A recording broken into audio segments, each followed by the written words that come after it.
अस्सलामुअलैकुम नाज़रीन, PC world news से मैं हूं रिदा सिंधु।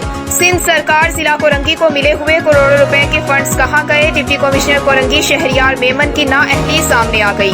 हमारे city bureau chief Karachi Aurangzeb Ali की रिपोर्ट के मुताबिक एनक्रोचमेंट, मीठा पानी न मिलने पर खामोशी, बरसाती पानी का इंतजामी निजाम दरहम बरहम, अवाम तबाही की तरफ गामसन। MNA, MPA और हर यूसी को मिले हुए फंड्स की कोई तहकीकात नहीं। मार्केटें खुले आम चलने लगी। कोरोना मुतासरीन के लिए एक कदम भी साबित नजर नहीं आया। जिला कोरंगी के अंदर तो दूर की बात, DC कोरंगी ऑफिस भी सफाई न होने की जद में। कोरोना इंतजामात SOPs पर कोई अमल दरामद नहीं। DC कोरंगी की 1 साल कबल तैनाती के बाद आज तक शहर का दौरा नहीं किया और न ही स्टाफ ने भी इक़दामात उठाए। कोरंगी गंदगी की तबाही का मंजर पेश करने लगा। नालों की सफाई के लिए मिली हुई रकम 5 करोड़ हड़प, एक भी नाले की सफाई नहीं की। जब से DC कोरंगी तैनात हुआ तब से कोरंगी, लांढी, मॉडल टाउन और शाहरा फैसल की सफाई का निजाम बदतरीन और ताहाल जारी है।